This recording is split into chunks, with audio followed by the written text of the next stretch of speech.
फ़लस्तीन पर इसराइल कैसे आबाद हुआ और फिर किस तरह उसने आहिस्ता आहिस्ता पूरे फ़लस्तीन पर कब्ज़ा कर लिया। चलिए देखते हैं इस वीडियो में फ़लस्तीन पर इसराइली कब्ज़े की मुख्तसर तारीख़। इसराइल का क़याम 1948 में उस वक्त अमल में आया जब बरतानिया और उसके इत्तेहादियों ने फ़लस्तीनी इलाकों में इसकी बुनियाद रखी। यहाँ से फ़लस्तीनियों की बड़े पैमाने पर नस्ल कुशी का आगाज़ हुआ, जिसमें दुनिया की बड़ी ताकतों ने यकतरफ़ा तौर पर इसराइल का साथ दिया। फ़लस्तीन की सरज़मीन एक सदी से कुछ अरसा कबल सल्तनत उस्मानिया का हिस्सा थी।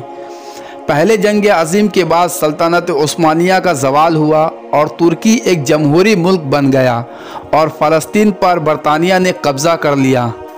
इस सरज़मीन पर उस वक्त यहूदी अक़लियत और अरब अक्सरियत के साथ साथ दीगर छोटे नस्ली ग्रुप भी आबाद थे।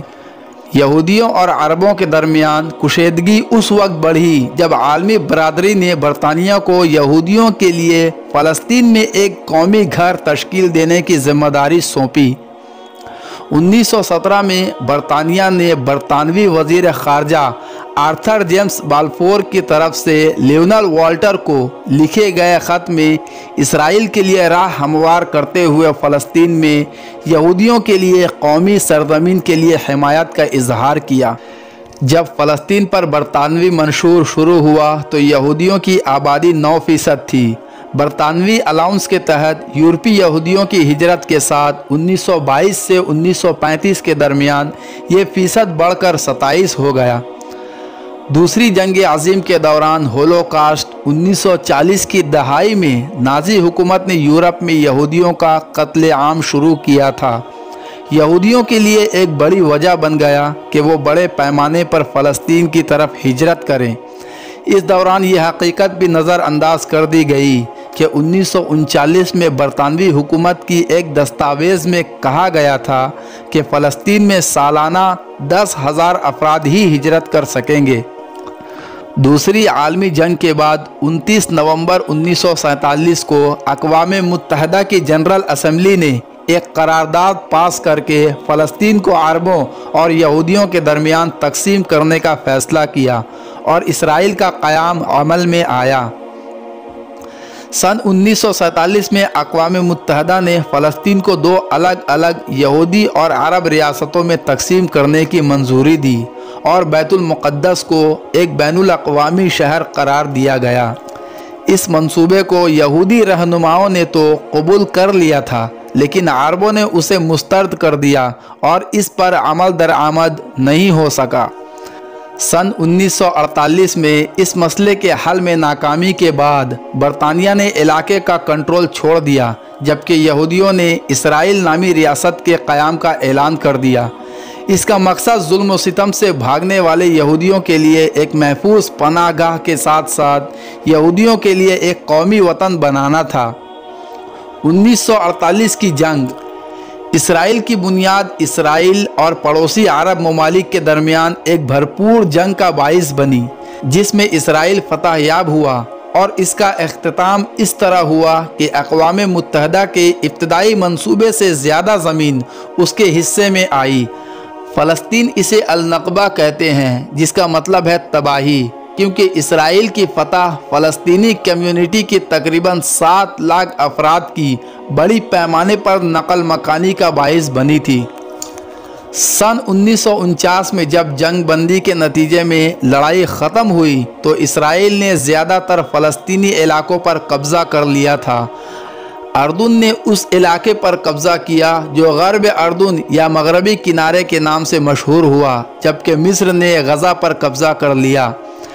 बैतुल मुक़द्दस के मगरबी हिस्से पर इसराइली अफवाज और मगरबी इलाके पर अर्दुनी अफवाज का कंट्रोल था, क्योंकि वहाँ कभी भी अमन मुआहदा नहीं हुआ था।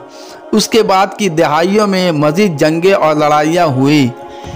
इसराइल अब भी मगरबी किनारे पर काबिज़ है और पूरे बैतुल मुक़द्दस को अपना दारुल हुकूमत करार देता है, जबकि फ़लस्तीनी मशरिकी बैतुल मुक़द्दस को उस फ़लस्तीनी रियासत का दारुल हुकूमत करार देते हैं जिसके मुस्तक़बिल में क़याम के लिए वो पुरउम्मीद हैं।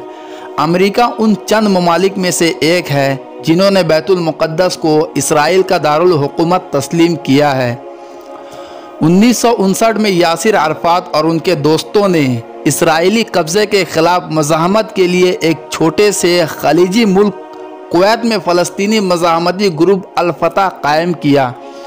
1964 में यासिर अराफात और दीगर फ़लस्तीनी लीडरों ने इसराइल के ख़िलाफ़ मुत्तहिद मुज़ाहमत कायम करने के लिए फ़लस्तीन लिबरेशन ऑर्गेनाइजेशन PLO बनाने के लिए अफवाज में शामिल होने का फ़ैसला किया। गज़ा की पट्टी क्या है?